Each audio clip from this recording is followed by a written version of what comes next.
Hey guys, how's it going? It's your boy, Big Blue Drew 97 here, coming at you with another manga review for Dr.Stone, manga chapter Z equals 162, titled Down the Earth-Stained Path.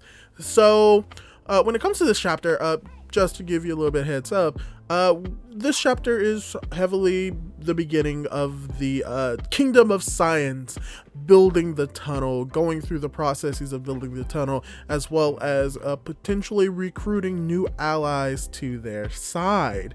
And before I get into it, as I always do with these videos, I'd like to ask y'all to subscribe to my YouTube channel, Big Blue Drew 97. Maybe you've heard of it. Well, if you're watching this video, you know the YouTube channel. And if you could just leave a like on this video, leave a comment so that I can help grow my YouTube channel to be bigger, so I can continuously provide you with this handsome mug of mine. But without the way, let's get started with the chapter review. So, I want to start the chapter review by just praising the color page of this chapter. It's very well detailed. The colors are vibrant, as well as the colors on the drill is also really cool. And we get a list of particular characters that are going to be, for the most part, playing crucial roles in this arc moving forward. You have Shinku, Chrome, Kohaku, Tsukasa, Ukyo, Hyoga, Suika, Zeno, and Stanley. Weirdly enough, like, Stanley and Zeno do not make an appearance in this chapter. Spoilers, but we do get a few more older characters, as well as a few interactions between them, as well as the establishment of a few new characters and how they're going to be perceiving the team moving forward. So, going right from the cover page right into the actual chapter, it is a whiplash, because apparently Hyoga going on a rampage and apparently attacks Chrome in the chest, and everyone is shocked by this, because he uses his Ora Otan style Kanryu spear technique and apparently attacks Chrome. But in actuality, this is a full fake out, because what he's actually doing is beginning the processes of digging the tunnel, and everyone is just shocked because they didn't think that this was possible. So, you know, just that cool fun fake out was very cool. And then you have like everyone just like praising Hyoga for his skills, and how Hyoga's like, oh my gosh, how can this Kanryu style technique be demoted to the fact that it's used to dig a tunnel? But everyone's just praising him, and like how the technique is beautiful to be able to do this, and how they said, well, it's probably not going to be very sustainable. Casa, who brings up the idea, is that yeah, it's doing great now, but once they hit bedrock, it won't be as effective, so they need the drill. So they're waiting for Kaseki to finish creating the drill, which in the next panel we see that the drill is made, and it looks almost exactly like how Chrome drew it in his scientific plan. And so it's very amazing. And because the people of the petrification world of this Stone Age don't know what a drill looks like, you have people's like, wow, this is so cool, this is interesting. And you just have a few characters like, yeah, man, this is very good for gutting the enemies, as well as like eviscerating them. And then you just have Ginryu in the background just saying, y'all guys are creepy, what is wrong with y'all? And then you also have Mina on the side is like, yeah, they're gonna use that to dig through dirt, so you know. Yeah. But then you have a conundrum of, they have the drill, they make the drill on the ship, their battleship, but they have to find a way to get it to their retaliation, to their the support Chrome and his group, and they come to the conclusion that they have to use the mobile lab to do so. And we have best girl Nikki questioning that it's going to be a major operation, and then you have Kinryu, who also comes to the conclusion that yeah, but how are they going to get this? Who's going to go with them? We can't go as a group because that'll be too suspicious. And then you have Risui, the man with the plan, who comes up with the conclusion that no, we just need one man. Instead of going with a whole entire group, we just need one man that is 100 men. And who could possibly? It's Taiju. It is Taiju. It is obviously Taiju. He has the stamina of 100, if not 1,000 men functioning in his body. So he is chosen to trek with the mobile lab to head towards Chrome and his group.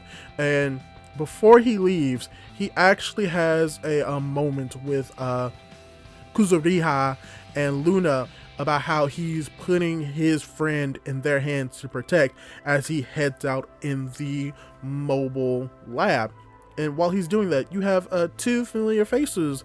You have Carlos and Max, who are looking at this card, and they're like, oh no, they're leaving. What should we do? I don't know. But you know what we can't do? We can't just leave Luna there. He's like, yeah, we can't just leave Luna in their clutches. We have to stay here and help. Yeah. And they both say in unison, I'll keep an eye on Miss Luna, so you go. So, Luna's fanboys immediately go into action and fighting each other. And then, weirdly enough, they come up with a logical idea coming from Max's mouth about how he's the bodyguard, how Carlos is the driver, so he should hurry up and catch up to the mobile lab. And Carlos agrees to it. I'm pretty sure he does reluctantly, but he does agree. But while they have this skirmish, you just have Taiju come out the mobile lab and just say, "What's up, guys?"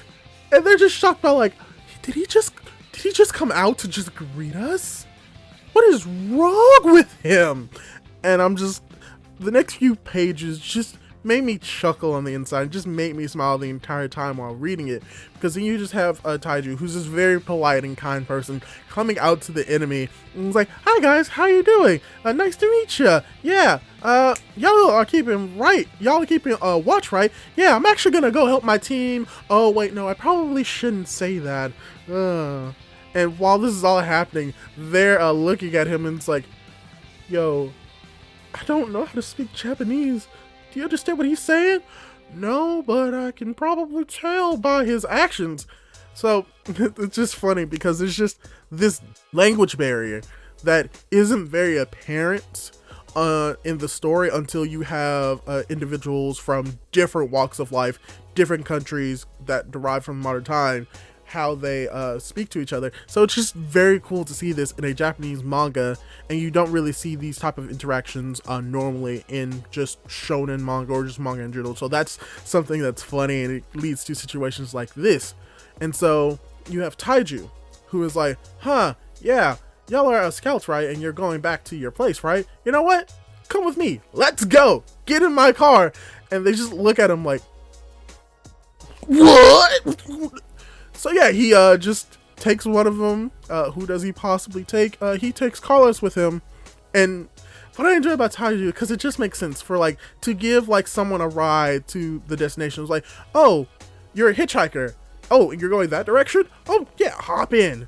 You know, nowadays that's not appropriate, or you shouldn't be doing that, since you don't know who you could be picking up. Someone could be initially trying to harm you, or be your enemy. But Taiju doesn't care about this, and you just have Carlos, who is going with Taiju while Max is still surveilling the ship.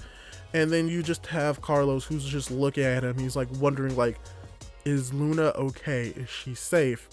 And Taiju, with a serious, stern expression on his face, is like, yeah, she's taken care of. Don't worry about it. Like, he's like, I realize I can't speak English, but like, I know you're saying Luna, so it's right. I know my friends, they're gonna take care of her. They're not gonna hurt her. She's taking care of Senku, and because he's doing that, we're not gonna treat her poorly at all. I promise. And what is cool about this is that he's still speaking Japanese. Carlos is still speaking English, but like, he just understands. He's like, I do not understand what he's saying, but I understand it. I don't think they're going to do anything to Luna. He's a decent guy. And as you have this beautiful scene of, I'm going to be honest, my second waifu, Luna, and you just have this scene between Carlos and Taiju, you have this small little box where everyone is just sitting around the table. You have Nikki, Mina, and Yuzuhara, and they just come to the realization of, hey, when did Taiju get his license? And Yuzuhara is like, oh, about that. So we just see Taiju just ramming the lab cart into different trees, just hitting everything left, right. He's going up the tree, he's going on the trees, and Carlos is just scared out of his mind. It's like, when did you learn to drive?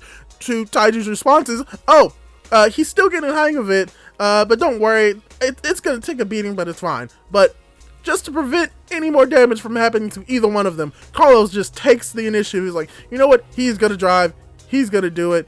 And Taiju just like, oh wow, you drive like nobody's business, man, you're really good at driving.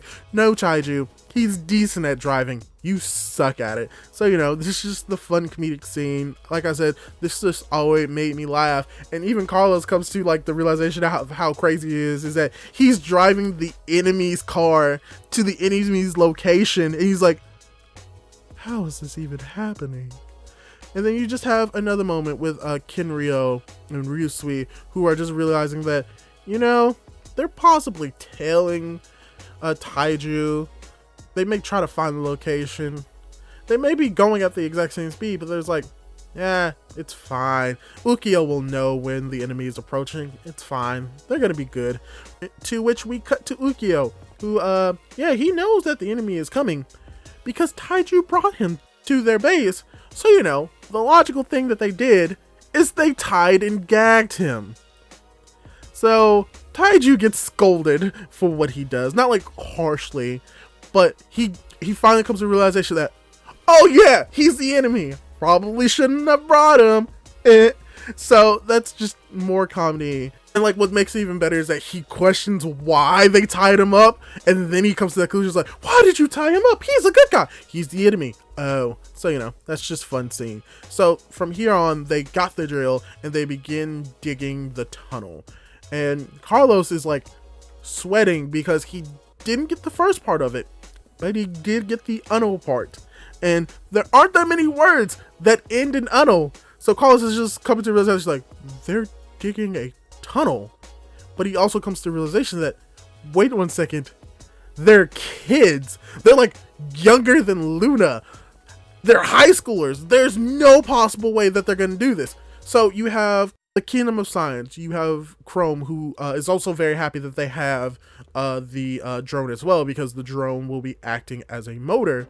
And then you also have Chrome taking off the propellers of the drone. And then you have Suika, who's questioning why they're doing that. It's like, oh yeah, it's going to help with like the ventilation of the tunnel, because without that, we'll die before the tunnel is even finished. We'll lose oxygen before it is even constructed. So it's something that I said in the last chapter for why that he had the puff machine. Is because when you're digging a tunnel, you're going to be underground. There's not necessarily oxygen underground, so they are going to use it with the motor as well as a few other things, so that they'll be able to pump oxygen underground, so they're able to breathe, so they can continuously build this tunnel. But then you have Ukyo and Kohaku, who comes to another like questioning thing. Goes like, wait 1 second, isn't it going to be loud? Aren't they going to hear us coming? To which the retort to that is, well, Xeno's factory is making a whole lot of noise, so they won't be hearing us. So, you know, it's fine. Even though we're making a whole lot of racket, they won't hear us. So from here, we see that they're beginning to build the tunnel.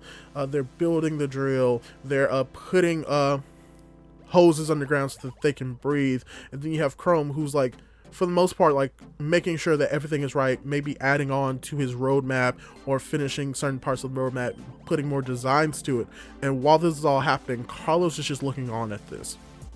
And you just have this cool, like, black backdrop of Chrome just concentrating, putting in the work, putting in the effort, as they finally have the dream, as they finally have the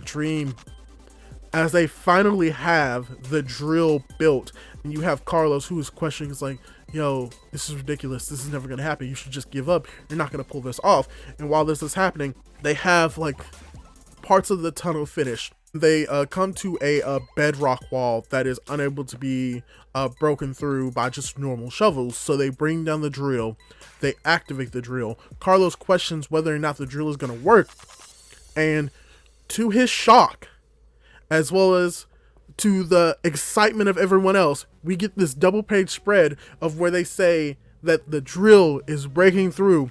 Carlos realizes that they really are doing it, and Chrome is like, Yes, we are digging our way to the goal through this earth-stained step of time. We are doing it as we get the little black box of drill acquired. Do do do do do do do do do. As the chapter ends, and really, I really liked this chapter. I really did enjoy reading it.